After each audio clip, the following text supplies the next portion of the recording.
तो जैसा कि हमने पिछले एपिसोड में देखा था, जहां पर चांगरियोल काफी गुस्से में आकर अपने ही एक टीम मेंबर को ऊपर पहुंचा दिया था और इन सभी कांड को हमारे मेन कैरेक्टर ने देख लिया था। लेकिन उसके ऊपर माइंड आई का यूज करने के बाद उसे उसके पर्सनैलिटी के बारे में पता चल चुका था और उसने उसे खुद के लिए काम करने के लिए कहा था, यानी कि चांगरियोल उसका एक शैडो बन जाए जो उसका हर एक काम करे। और ये काफी हैरानी की बात थी क्योंकि चांगरियोल इसके लिए मान गया था। उसके बाद black swan guild blue guild से एक डंजन को क्लियर करने के लिए हेल्प मांगती है। ली इस डंजन के अंदर नहीं जाना चाहता था क्योंकि वहाँ पर डिवाइन ग्रेड के मॉन्स्टर है, लेकिन ना चाहते हुए भी उसे उस डंजन को क्लियर करने के लिए जाना पड़ता है और फिर वे सभी साथ मिलकर उस डंजन को क्लियर करने के लिए आ जाते हैं, जिस डंजन का नाम म्यूजियम रिफ्ट था, जो एक अननोन रैंक का डंजन था। मैक्स की सभी बातों को सुनकर ली अपने मन में कहता है, मैंने जितना सोचा था इस डंजन का गाइड सच में काफी छोटा है और फिर उसके ऊपर माइंड आई का यूज करता है, लेकिन वो उसके स्टेट को नहीं देख पाता क्योंकि उसके सामने वाला पर्सन रियल नहीं था बल्कि वो ओरिजिनल मैक्स के बॉडी का बस एक क्लोन था। इस मैसेज को देखने के बाद ली को भी अंदाजा हो जाता है कि ओरिजिनल मैक्स इसी डंजन के अंदर कहीं पर बैठकर इन सभी चीजों को कंट्रोल कर रहा है और मैं उसके स्टेट को नहीं देख पाया। सच में मुझे बैड फीलिंग आ रही है क्योंकि किसी पर्सन के स्टेट को देखने के बाद ही मैं अपनी प्लान को बनाना शुरू करता हूँ। तभी मैक्स किम को देखकर काफी खुश हो जाता है और एक्साइटेड होते हुए कहता है, मैं पहली बार तुम्हारे जैसे किसी पर्सन को देख रहा हूँ, ऊपर से तुम्हारा सोल काफी ही ज्यादा ट्विस्टेड है, सच में ऐसा पहली बार है। ली भी परेशान होते हुए कहता है कि उस पर्सन को किम के रियल आइडेंटिटी के बारे में पता चल चुका है। तभी वो अचानक से ली, डायलूगिया, हयान और यूना की तरफ इशारा करता है क्योंकि उन सभी के पास लेजेंडरी लेवल की एबिलिटी थी और एक्साइटेड होते हुए कहता है, सच में मैं पहली बार तुम्हारे जितने स्ट्रॉन्ग लोगों को इस म्यूजियम के अंदर देख रहा हूँ। सच में आज मैं काफी ही ज्यादा खुश हूँ और तुम सभी लोग कुछ ज्यादा ही पावरफुल हो। तभी उसकी नजर ली पर चली जाती है क्योंकि उन सभी के बीच ली सबसे ज्यादा कमजोर था और वो कहता है, स्पेशली तुम, मुझे नहीं पता कि तुम्हारे जैसे एक नाकारा, कमजोर और बेकार पर्सन के पास इतनी अच्छी एबिलिटी कहाँ से आ गई, क्योंकि तुम्हारी वो दोनों एबिलिटी कुछ ज्यादा ही पावरफुल है। उसकी बात सुनकर ली काफी हैरान हो जाता है क्योंकि मैक्स काफी आसानी से उसके एबिलिटी को देख पा रहा था। ली अपने मन में कहता है, आखिरकार उसका दोनों एबिलिटी से क्या मतलब है, उनमें से एक माइंड आई है, लेकिन आखिरकार वो दूसरा किस एबिलिटी के बारे में बात कर रहा है। तभी मैक्स आगे कहता है, तो ठीक है चलो अपने गेम को शुरू करते हैं, लेकिन असल में मेरे पास एक काफी अच्छा ऑफर है जिसके अंदर तुम सभी को मॉन्स्टर से बिल्कुल भी फाइट नहीं करना पड़ेगा, लेकिन इसके लिए तुम पांचों को म्यूजियम के अंदर खुद को डिस्प्ले करना होगा, जिसका मतलब तुम पांचों किसी एंटीक आइटम की तरह हमेशा के लिए इस म्यूजियम के अंदर रहोगे और इसके बदले मैं बाकी बचे सभी लोगों को यहाँ से अंदर जाने दूंगा और ऊपर से उन्हें किसी भी मॉन्स्टर से फाइट नहीं करना पड़ेगा। और जब मैं तुम लोगों को इस म्यूजियम के अंदर डिस्प्ले करूंगा तो तुम्हारी लाइफ रुक जाएगी। मेरे हिसाब से ये तुम्हारे लिए गर्व की बात होनी चाहिए। और फिर क्यूट बनते हुए कहता है, प्लीज जल्दी से मान जाओ। लेकिन ली काफी परेशान था और अपने मन में कहता है,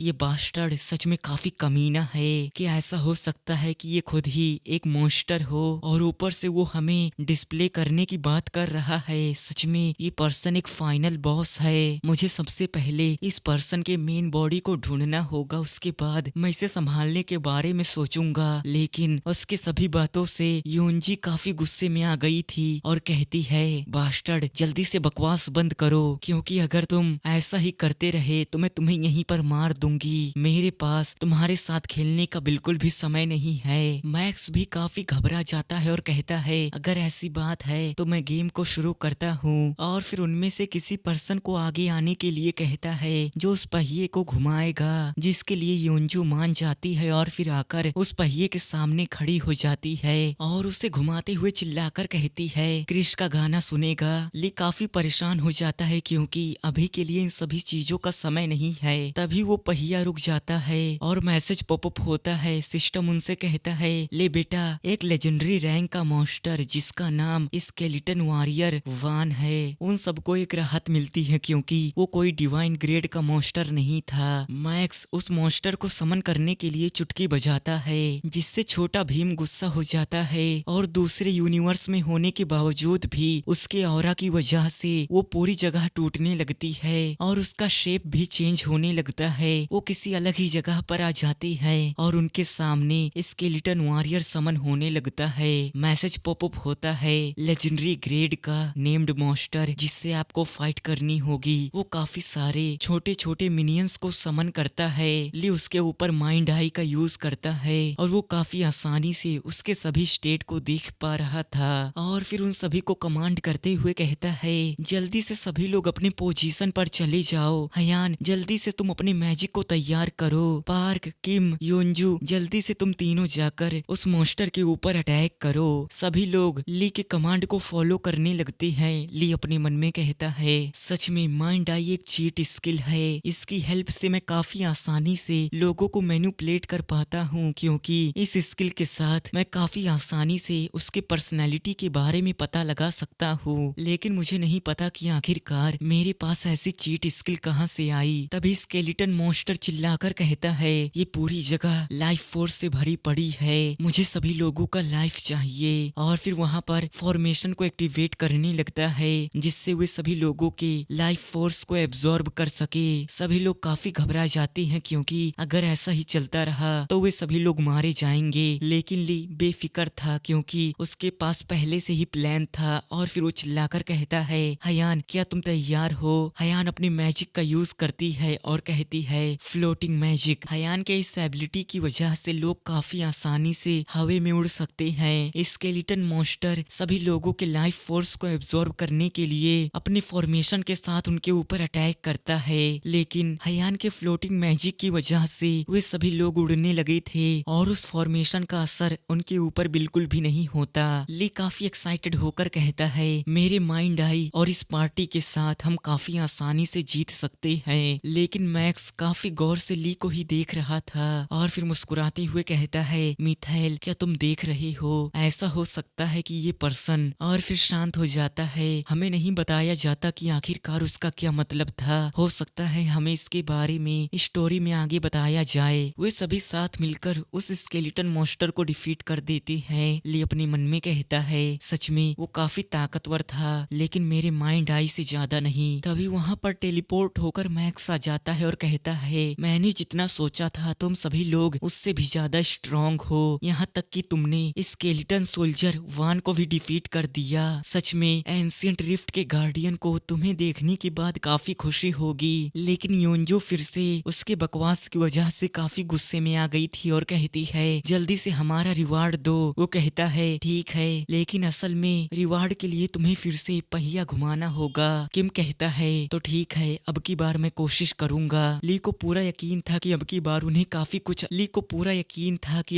उन्हें कुछ काफी अच्छा मिलेगा, क्योंकि किम काफी कॉन्फिडेंट था। किम भी उस पहिए को घुमाते हुए कहता है, ले बेटा आखी दुनिया। ली और भी ज्यादा परेशान हो जाता है और कहता है, अरे भाई शांत हो जा, नहीं तो कॉपीराइट आ जाएगा। तभी वो पहिया रुक जाता है और उन्हें एक काफी फेमस नोवेल मिलता है जिसका नाम काफी यूनिक था। और वो बुक एक एल्केमिस्ट और स्वॉर्डमैन के बीच के प्यार के बारे में था, जो एक गे लव स्टोरी था, यानी कि बीएल। ऐसे रिवार्ड को देखकर उन सभी का मूड ऑफ हो जाता है, क्योंकि असल में वो बुक किम और ली के बारे में था और पूरे लिंडल सिटी के अंदर ये बुक काफी फेमस था, क्योंकि सभी लोगों को ऐसा लग रहा था कि किम और ली के बीच कुछ चल रहा है। और इसी वजह से मैक्स ने उसे इस म्यूजियम के अंदर एक रिवार्ड के रूप में रखा था। वहाँ पर ली सबसे ज्यादा परेशान था और कहता है, हमारा लक काफी हाई है, आखिरकार हमें इस तरह का रिवार्ड कैसे मिल सकता है? क्या ऐसा हो सकता है कि ये सब किम के लक की वजह से हुआ हो? मैक्स कहता है, ये सब लक के ऊपर डिपेंड करता है, मैं इसे कंट्रोल नहीं कर सकता, और ऊपर से ये म्यूजियम का एक ट्रेजर है, इसलिए मैं उम्मीद करता हूँ कि तुम इसे संभाल कर रखोगे। तो चलो अपने म्यूजियम के टूर को शुरू करते हैं। लेकिन ली को काफी बैड फीलिंग आ रही थी और ऐसा लग रहा था कि मैक्स उनसे कुछ छुपा रहा है। मैक्स डायलूगिया को उसके एक सिंह के बदले उसे दूध की बोतल ऑफर करता है, जिसके लिए डायलूगिया मान जाती है। ली चिल्लाकर कहता है, मेरी धर्म पत्नी, आखिरकार तुम ये क्या कर रही हो? और फिर ऐसे ही हुए सभी लोग म्यूजियम के काफी अंदर आ जाते हैं, लेकिन वहाँ पर एक काफी बड़ी प्रॉब्लम थी क्योंकि उन्हें फिर से एक लेजेंडरी ग्रेड का मॉन्स्टर मिल जाता है और सच में उनका लक काफी खराब था। लेकिन ऐसा कैसे हो सकता है क्योंकि ली वहाँ पर सभी हाई लक वाले लोगों को लेकर आया था। वे सभी साथ मिलकर फिर से उस लेजेंडरी ग्रेड के मॉन्स्टर को डिफीट कर देते हैं और रिवार्ड के रूप में उन्हें टट्टी मिलता है। सच में वो टट्टी था। मैक्स कहता है सच में ये तो काफी बुरा हुआ। ली को मैक्स के ऊपर शक हो रहा था क्योंकि उन्हें अभी तक कोई भी अच्छा रिवार्ड नहीं मिला था और लगातार फाइट करने के लिए उन्हें लेजेंडरी ग्रेड का मॉन्स्टर मिल रहा था। ये सुनने में नामुमकिन लगता है। मैक्स उनसे कहता है तो आखिरी बार तुम सभी को इस पहिए को घुमाना होगा और ये आखिरी मॉन्स्टर होगा जिससे तुम्हें फाइट करनी होगी। ली उस पहिए को घुमाने के लिए आगे जाता है, लेकिन वो काफी घबराया हुआ था क्योंकि उसे पता नहीं था कि आखिरकार अब की बार कौन सा मॉन्स्टर आएगा और डिवाइन ग्रेड के अलावा कोई भी मॉन्स्टर चलेगा। प्लीज प्लीज वो मॉन्स्टर मत आना, नहीं तो हम सभी मारे जाएंगे। और मैंने जितना सुना है इस म्यूजियम के अंदर पूरे 3 डिवाइन ग्रेड के मॉन्स्टर हैं और मुझे पूरा यकीन है कि मेरा लक इतना खराब नहीं हो सकता कि कोई डिवाइन ग्रेड का मॉन्स्टर आ जाए। और अगर पहिया घुमाने के बाद किसी का डिवाइन ग्रेड का मॉन्स्टर आ जाता है तो वो पर्सन किसी नाली के कीड़े से भी बेकार है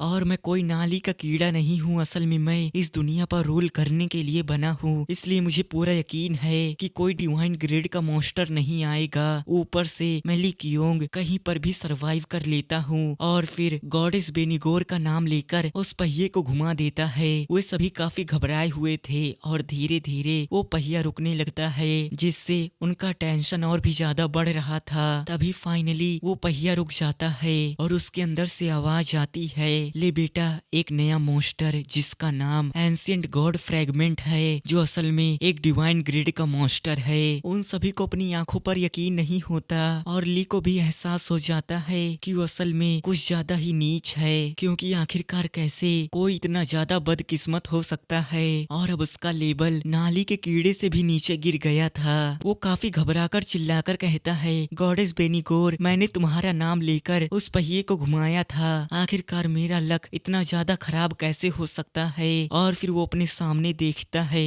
जहाँ पर मैक्स स्माइल कर रहा था। वो कहता है आखिरकार वो इतना ज्यादा स्माइल क्यों कर रहा है और वो कंफर्म हो जाता है कि ये सब जानबूझकर मैक्स कर रहा है और असल में ये सभी चीजें एक प्लानिंग है। लेकिन अभी के लिए उनके सामने ओरिजिनल मैक्स का बस एक क्लोन खड़ा है। वो उनसे आगे कहता है मैं तुम लोगों को एक चांस देता हूँ, आखिरकार तुम लोग क्या चूज करोगे। अगर तुम लोग चाहो तो मैं तुम पांचों को इस म्यूजियम के अंदर किसी एंटीक आइटम की तरह डिस्प्ले करूंगा या फिर तुम सभी आज यहीं पर उस एंशिएंट गॉड के हाथों मारे जाओगे। ली की पूरी हालत खराब हो चुकी थी, उसे समझ में नहीं आता कि आखिरकार वो क्या करे और फिर अचानक से चिल्लाकर कहता है, अरे बाप रे ये तो एक स्कैम है, हमें इसे रोकना होगा। और फिर मैक्स से चिल्लाते हुए कहता है, मुझे मालूम है कि तुम एक फ्रॉड पर्सन हो, आखिरकार किसी का लक इतना ज्यादा कैसे खराब हो सकता है, हमें इंसाफ चाहिए। और वो उसके टाइम को बर्बाद कर रहा था जिससे वो डिवाइन ग्रेड के मॉन्स्टर को समन न कर पाए। पीछे से प्रोफेशनल एक्टर भी कहता है, वाइस गिल्ड मास्टर ने सही कहा, साफ दिख रहा है कि तुम हमारे साथ स्कैम कर रहे हो। और फिर उसे लॉ बताते हुए कहता है, कॉन्टिनेंटल लॉ के हिसाब से तुम ऐसा हमारे साथ नहीं कर सकते, आखिरकार कैसे किसी का लक इतना ज्यादा खराब हो सकता है।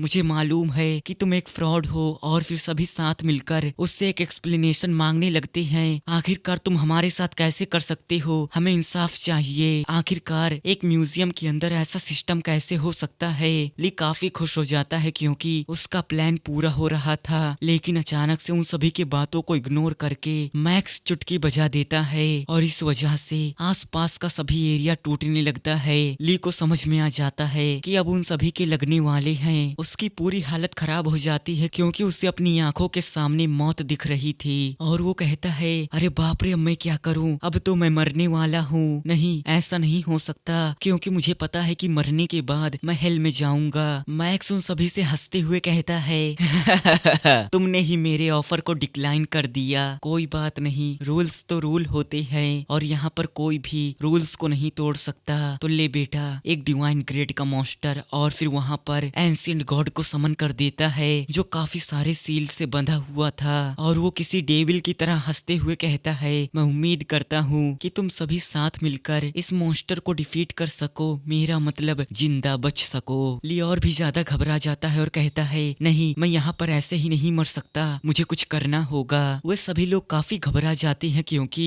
उन सभी को पता चल चुका था कि किसी भी कीमत पर वे उस डिवाइन ग्रेड के मॉन्स्टर को डिफीट नहीं कर सकते, इसलिए उन्हें कुछ न कुछ करना होगा। क्यों न हम उन पांचों को सेक्रीफाइस कर दे और उनसे भीख मांगे कि वे लोग हमें जिंदा जाने दें। लेकिन वहाँ पर सबसे ज्यादा किम घबराया हुआ था क्योंकि उसे भी पता था कि किसी भी कीमत पर वे सभी साथ मिलने के बाद भी उस एंसेंट गॉड को डिफीट नहीं कर सकते। और वो कहता है क्यों, ऐसा क्यों हो गया, एक डिवाइन ग्रेड का मॉन्स्टर, क्या इसी तरह मैं मारा जाऊंगा और क्या मेरा सेकंड लाइफ इसी तरह खत्म हो जाएगा। डैम इट, नहीं, मैं ऐसा नहीं होने दे सकता, मुझे कुछ करना होगा। लेकिन आखिरकार मैं कर भी क्या सकता हूँ। तभी उसके पास ली आ जाता है और उससे कहता है किम, तुम्हें हार मानने की जरूरत नहीं है। और राइटर इतना कमीना, उसने इस पैनल को इतना रोमांटिक बना दिया था क्योंकि ऐसा लग रहा है कि ली किम को प्रपोज कर रहा है। और इस सीन को देखने के बाद वे सभी लोग भी काफी हैरान हो जाते हैं और किम भी। आखिरकार मैं इसके बारे में क्या बोलूं, वो भी शर्माते हुए कहता है कि योंग,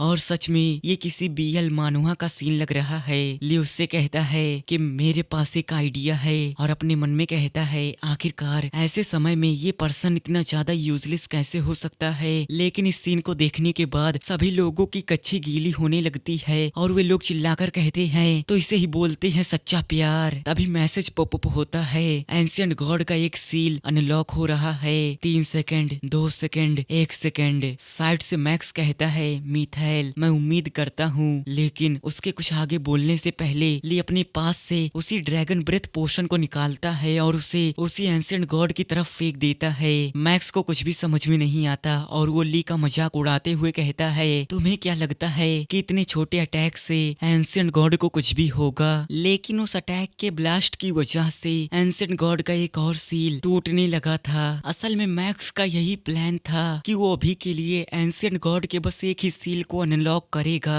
और अगर एक से ज्यादा सील अनलॉक हो गए तो वो भी उस एंशिएंट गॉड को कंट्रोल नहीं कर पाएगा और वो मॉन्स्टर इस म्यूजियम के साथ पूरे कॉन्टिनेंट को भी खत्म कर देगा, जो काफी खतरनाक हो सकता है। लेकिन ली ने उस एंशिएंट गॉड के एक और सील को तोड़ दिया था। मैक्स को कुछ भी समझ में नहीं आता और वो काफी ही ज्यादा घबरा जाता है। वो भी अपने दिमाग के अंदर इन सभी चीजों को प्रोसेस कर रहा था, क्या हुआ, क्यों हुआ और कहाँ पर हुआ। तभी ली सभी लोगों से चिल्लाकर कहता है सभी लोग मेरे बात को ध्यान से सुनो, हमें साथ मिलकर उस एंशिएंट गॉड के सील पर अटैक करना होगा और उसे इन सभी सील से आजाद करना होगा। ली भी किसी हरामखोर की तरह हंसते हुए कहता है हम आज इस एंशिएंट गॉड के सभी सील को तोड़ देंगे जिससे वो आजाद हो सके। और ली के ऐसे बातों को सुनकर एंशिएंट गॉड भी ली को काफी प्यार से देखने लगता है और फिर हमें बताता है हम किसी भी डंजन को फिजिकली नहीं डिस्ट्रॉय कर सकते क्योंकि उसके अंदर एक सिस्टम होता है जो पूरे डंजन को प्रोटेक्ट करता है।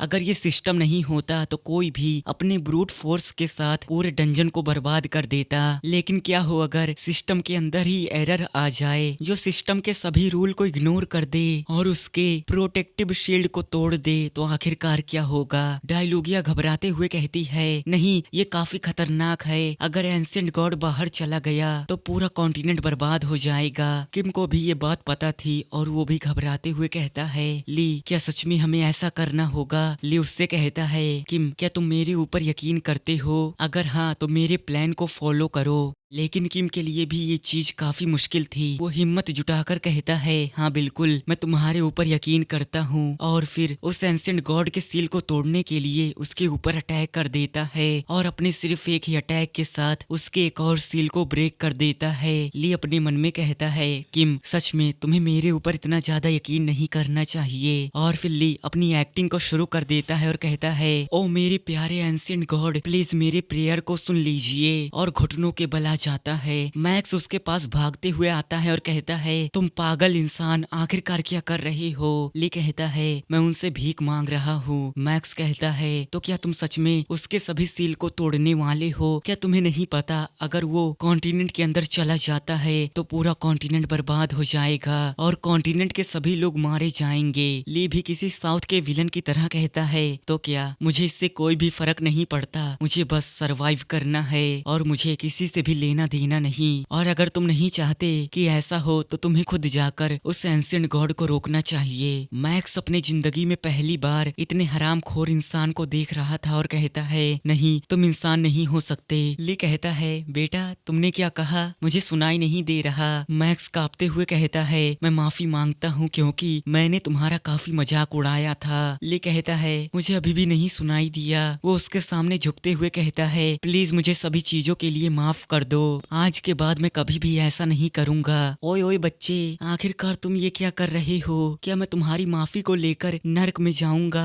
तो अब मैं अकेले मरने जा रहा हूँ, इसलिए मेरे रास्ते से हट जाओ। और फिर उन सभी को चीयर करने लगता है। मैक्स कहता है आखिरकार तू कैसा इंसान है, बेगैरत, बदतमीज, नाकारा। और क्या तुम्हें सच में ऐसा लगता है कि तुम इतनी आसानी से इस सील को तोड़ सकते हो? ली उससे शांत होने के लिए कहता है और अपने मन में कहता है मैं कभी भी इस कॉन्टिनेंट के लिए खुद को सेक्रीफाइस नहीं करूंगा, क्योंकि मैं सबसे ज्यादा सेल्फिश इंसान हूँ और मैं आज यहाँ पर किसी एंशिएंट गॉड के हाथों नहीं मरूंगा। तो सेक्रीफाइस दूर की बात है कि उस एंशिएंट गॉड की आखिरी सील पर अटैक करता है और फाइनली उस सील को भी पूरी तरीके से तोड़ देता है। मैसेज पॉपअप होता है divine rank monster ancient God अब फाइनली पूरी तरीके से फ्री हो चुका है। ली काफी खुश हो जाता है और कहता है तो फाइनली ये पूरा हो गया। मैसेज पॉपअप होता है एरर, सिस्टम में एक एरर आ गया, सिस्टम डिस्ट्रॉय हो रहा है। अब सिस्टम इस म्यूजियम को नहीं प्रोटेक्ट कर सकता। और लगातार इसी तरह काफी सारे मैसेज आने लगते हैं। मैक्स पूरी तरीके से घबरा जाता है और कहता है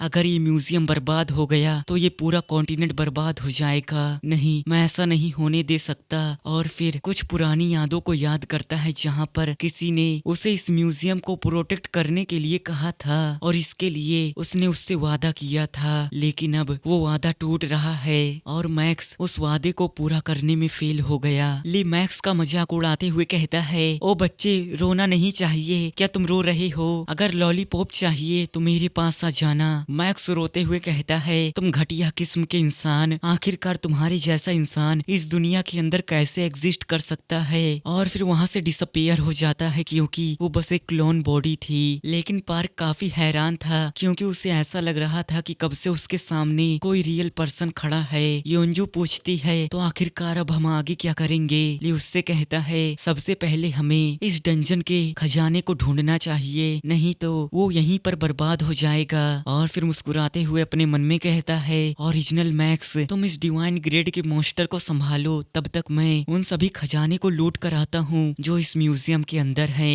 ली उन सभी ट्रेजर को ढूंढने के लिए उन सभी के साथ डंजन के काफी डीप एरिया में आ जाता है, लेकिन उस डिवाइन ग्रेड मॉन्स्टर के टेंटिकल पूरे डंजन के अंदर फैल चुके थे और वो धीरे धीरे कर पूरे डंजन के एनर्जी को एब्जॉर्ब कर रहा था, जिससे वो और भी ज्यादा पावरफुल हो सके। लेकिन इतना ज्यादा चलने की वजह से उसके टीम मेंबर काफी थक चुके थे, जिसकी वजह से ली डिसाइड करता है कि उन सभी ट्रेजर को लूटने से पहले वो यहाँ पर आराम करेगा, क्योंकि अगर वे लोग थक जाते हैं तो उन सभी ट्रेजर को कौन लूटेगा। और फिर एक प्यारा मासूम लड़का बनते हुए उन सभी को रिकवरी पोशन देने लगता है। उसके इतने अच्छे बिहेवियर को देखकर उसके टीम मेंबर उससे और भी ज्यादा इम्प्रेस हो जाती हैं और उसे देखते हुए योंजू भी कहती है सच में कि योंग एक ग्रेट पर्सन है, यहाँ तक कि वो एक काफी अच्छे पार्टी मेंबर को चूज कर सकता है। और अगर कुछ देर पहले उसने वो सब डिसीजन ना लिया होता तो हम सभी वहीं पर मारे जाते। और मुझे लगता है कि इन्हीं सभी चीजों की वजह से जीहे उसकी काफी वैल्यू करती है। और सच में मुझे काफी बुरा लग रहा है क्योंकि वो मेरे गिल्ड के अंदर नहीं है।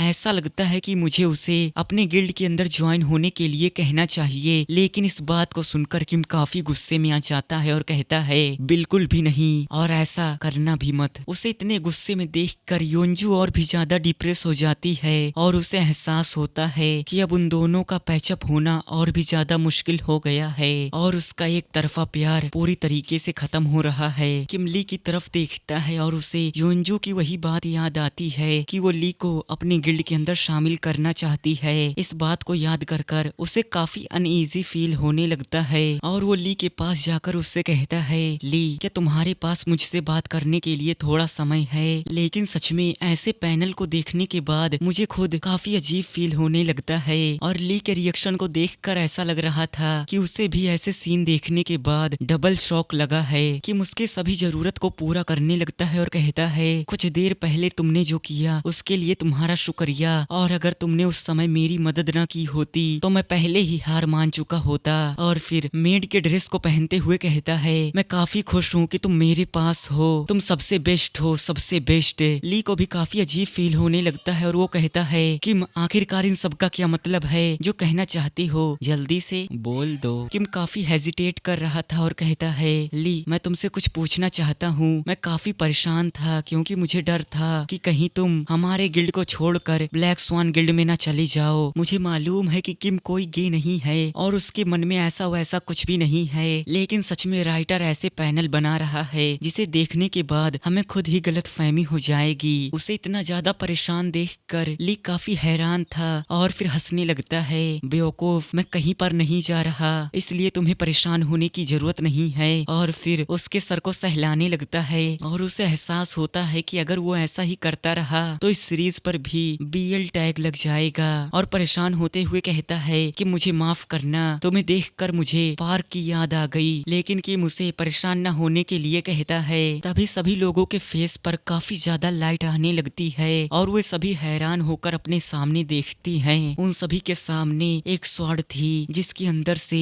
काफी पावरफुल ऑरा रिलीज हो रहा था। ली उसके ऊपर माइंड आई का यूज करता है और असल में वो स्वॉर्ड एक लेजेंडरी ग्रेड का स्वॉर्ड था और उस स्वॉर्ड का ऑनर बनने के लिए आपको कुछ कंडीशन को पूरा करना होगा। ली भी एक और लेजेंडरी ग्रेड के वेपन को देखकर काफी हैरान था और कहता है, तो इसका मतलब है कि मिसी स्वॉर्ड के लिए यहाँ पर आया था और हमें उस स्वॉर्ड के कंडीशन के बारे में पता चलता है जिसके अंदर ऑनर का अपने पार्टी मेंबर के साथ एक डीप कनेक्शन होना चाहिए। उस स्वॉर्ड के ऐसे कंडीशन को देखने के बाद ली को भी किम के ऊपर शक होने लगता है कि इतनी देर से जो कुछ भी उनके बीच हो रहा था वो बस एक नाटक था या फिर रियल। तभी पीछे से भागते हुए वहाँ पर पार्क और हयान आती हैं, जो सच में काफी खुश थे क्योंकि उन दोनों को भी अपना अपना वेपन मिल चुका था। मेरा मतलब सिर्फ हयान को, क्योंकि पार्क ने सिर्फ अपनी प्यारी जानी मन के लिए एक फ्लावर को चूज किया था। ली अपनी एक्टिंग को शुरू कर देता है और कहता है, हयान जल्दी से उन सभी आइटम को नीचे रख दो क्योंकि ये पूरा डंजन ब्लैक स्वान गिल्ड से बिलोंग करता है। और अपने मन में कहता है, मत हयान उसे नीचे मत रखना। वो और भी ज्यादा एक्टिंग करते हुए कहता है, हयान हमें इसके बारे में ब्लैक स्वान गिल्ड से परमिशन लेनी होगी कि क्या हम इन सभी आइटम को रख सकते हैं। लेकिन वो अंदर से नहीं चाहता था कि हयान उस आइटम को नीचे रखे। हयान उससे कहती है, ओप्पा मुझे माफ करना, लेकिन मैंने पहले ही इस ट्रेजर के साथ कॉन्ट्रैक्ट कर लिया है और अब इसके ऑनर को नहीं बदला जा सकता।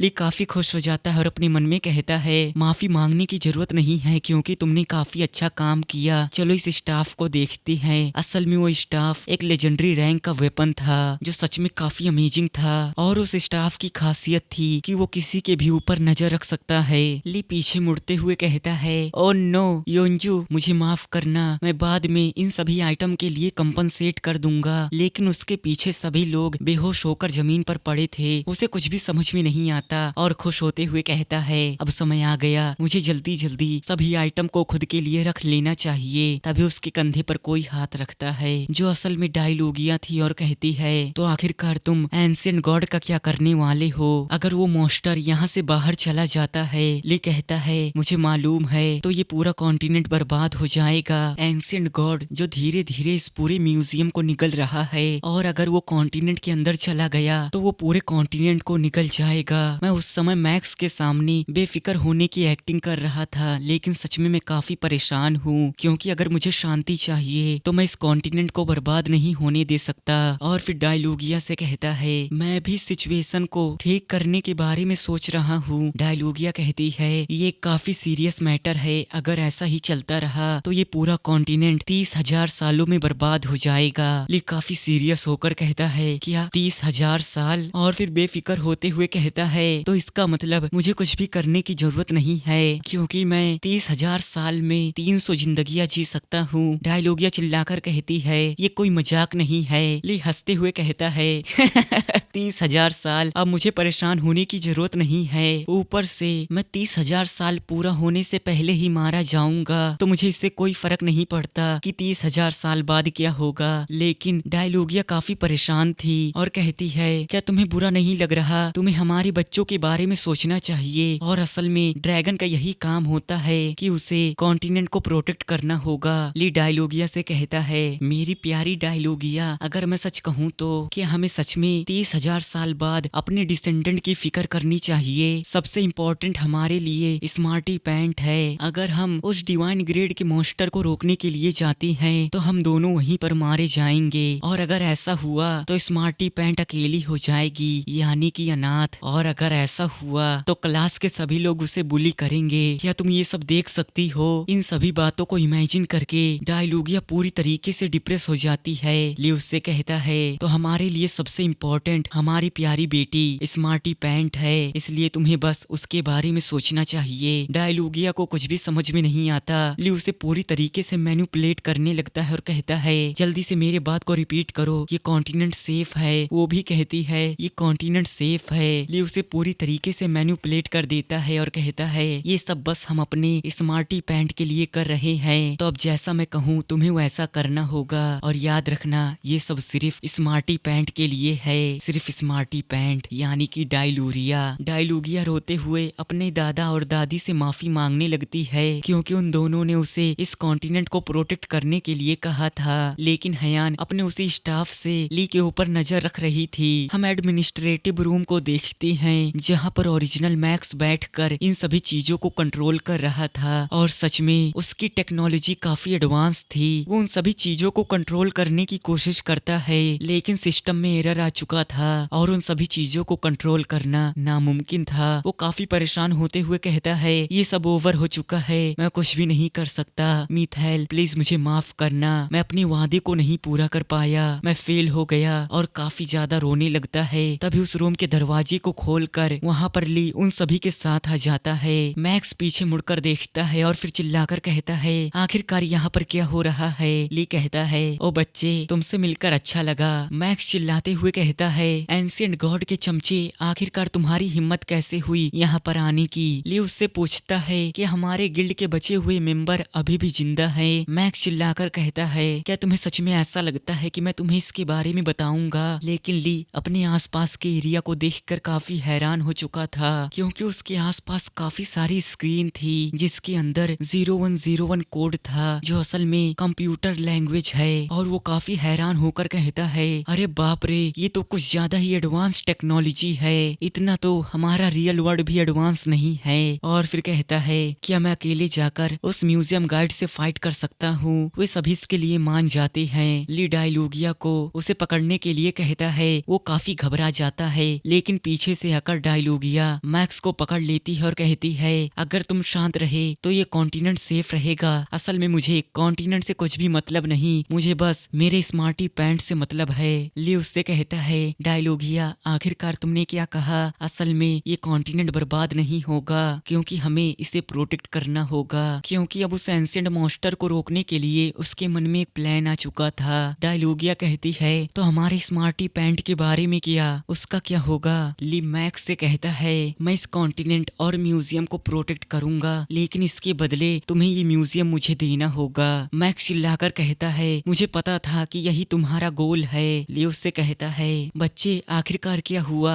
असल में मैं भी इस कॉन्टिनेंट के अंदर शांति लाना चाहता हूँ। मैक्स गुस्से में कहता है, तुम बस एक लालची इंसान हो। ली कहता है, ओ अच्छा, तो तुम इस तरह नहीं मानोगे। क्या हो अगर मैं इस ड्रैगन ब्रेथ पोशन को यहाँ पर फेंक दूं? उस पोशन को देखकर उसे वही सीन याद आता है जहाँ पर उस पोशन ने काफी आसानी से एंशिएंट गॉड के एक सील को तोड़ दिया था, और वो इतना ज्यादा ताकतवर है जो काफी आसानी से इस पूरी जगह को तबाह कर सकता है। और अगर ऐसा हुआ तो वो किसी भी कीमत पर उस एंशिएंट गॉड को नहीं रोक पाएंगे। ली हंसते हुए कहता है, तुम्हें क्या लगता है कि इसे फेंकने के बाद क्या होगा? मैक्स चिल्लाकर कहता है, ऐसा मत करना, अगर तुमने इस रूम को बर्बाद कर दिया तो जो सिस्टम अभी के लिए एंशिएंट गॉड को रोके हुए है वो भी बर्बाद हो जाएगा। ली हंसते हुए कहता है, ये तो और भी ज्यादा अच्छी बात है, और फिर काउंटिंग शुरू कर देता है। वो रोते हुए कहता है, तुम बास्टर्ड, तुम एक साइको हो। लेकिन सच में ली एक साइको था। मैक्स काफी इमोशनल हो जाता है और कहता है, मिथाइल। डायलॉगिया भी काफी घबरा जाती है और कहती है, क्या तुम सच में सीरियस हो? ली अपने काउंटिंग को खत्म कर देता है और कहता है 1। लेकिन मैक्स इसके लिए मान जाता है और कहता है, रुको, मैं तुम्हें तुरंत ही इस सिस्टम का एडमिन बनाता हूँ।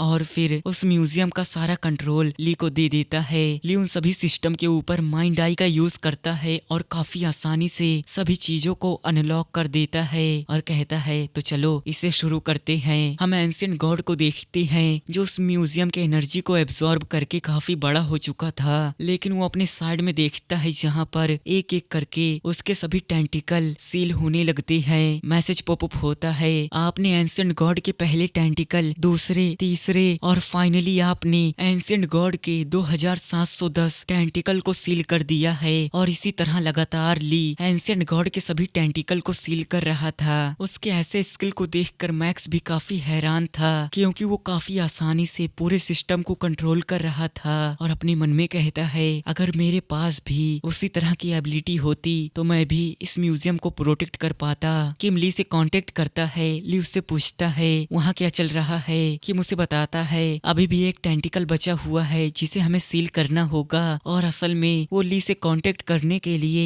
एक स्मार्टफोन का यूज कर रहा था। किम कहता है ली तुम्हें और भी ज्यादा सावधान रहना होगा क्योंकि वो अभी पूरी तरीके से सील नहीं हुआ। ली मैक्स से अपनी हेल्प करने के लिए कहता है, लेकिन म्यूजियम को ना प्रोटेक्ट कर पाने की वजह से वो काफी डिप्रेस था। ली को कुछ भी समझ में नहीं आता कि आखिरकार वो इतना ज्यादा डिप्रेस क्यों है, और अपने मन में कहता है मुझे उसके लिए थोड़ा बुरा लग रहा है, लेकिन वो कोई रियल पर्सन नहीं है, इसलिए मुझे उसके बारे में परेशान होने की जरूरत नहीं है। तभी मैसेज पॉपअप होता है और उसे गार्डियन मिथाइल, जिसके बारे में कब से मैक्स बात कर रहा था, उसकी तरफ से ली को एक मिशन मिलता है जिसके अंदर उसे मैक्स का ध्यान रखना होगा, और उसने अगर ऐसा किया तो उसे काफी सारे टाइटल मिलेंगे। ली कहता है ओ मैक्स की मदर, तो इतनी देर से तुम हमें देख रही थी, और अपने मन में कहता है तो इसका मतलब उन सभी टाइटल के लिए मुझे मैक्स का ध्यान रखना होगा। ली मैक्स से कहता है मैक्स ये सब खत्म होने के बाद क्या तुम मेरे साथ यहाँ से चलना चाहोगे? मैक्स कहता है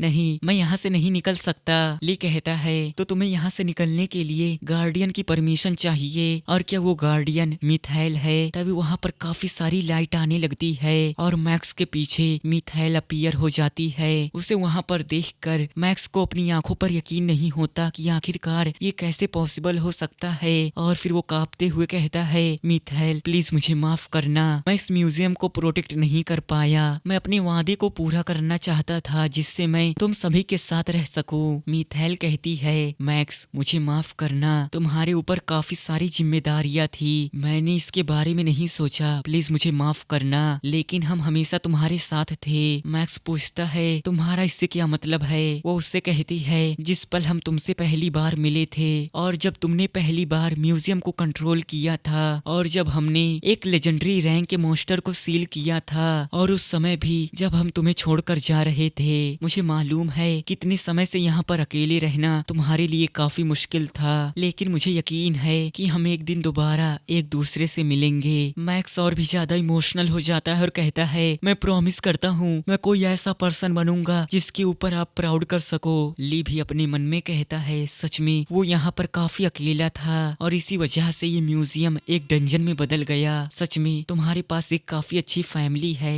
मैक्स भी स्माइल करते हुए कहता है हाँ बिल्कुल, वे सभी काफी अच्छे हैं। और फिर मैक्स ली के पास चला जाता है और उन्हें मिथाइल देख रही थी। ली को अपने सिस्टर के बारे में याद आता है और वो कहता है आखिरकार वो क्या कर रही होगी। और सच में ली के गायब होने के बाद उसके सिस्टर के मन में सिर्फ एक ही बात आती है कि वो हगने गया है। इन सभी चीजों को इमेजिन करके ली भी कहता है ऐसा लगता है कि मैं ही बस उसके बारे में चिंता कर रहा हूँ। और फिर वे दोनों एक साथ मिलकर उस सिस्टम को कंट्रोल करते हुए उस एंशिएंट गॉड के आखिरी टेंटिकल को सील करते हैं, और काफी सारी चैन उस एंशिएंट मॉन्स्टर को चारों तरफ से जकड़ लेती है, और धीरे धीरे वो मॉन्स्टर पूरी तरीके से सील हो जाता है। उसके सील होने के बाद सभी लोग काफी खुश हो जाते हैं और उन्हें राहत मिलती है कि अब वे सभी जिंदा बच सकते हैं। किम भी काफी खुश था क्योंकि ली की वजह से आज वे सभी जिंदा बचे थे। वहाँ से डिसअपियर होने से पहले मिथाइल ली को शुक्रिया करती है।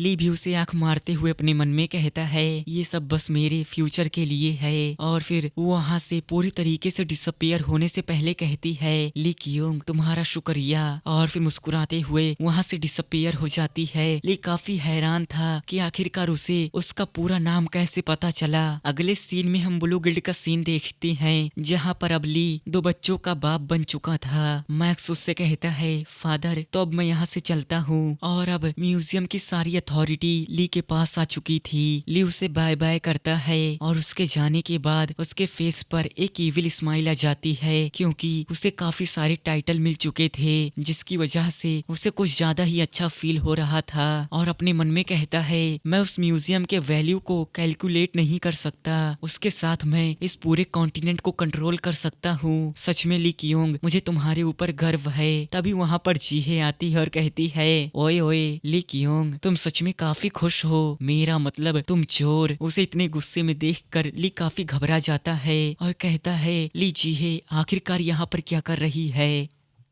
तो फिलहाल इसी सीन के साथ हमारा आज का ये एपिसोड यहीं पर खत्म होता है। तो नेक्स्ट एपिसोड के लिए इस वीडियो को लाइक और चैनल को सब्सक्राइब कर दें। तो मिलते हैं इसके नेक्स्ट एपिसोड के साथ, तब तक के लिए बाय।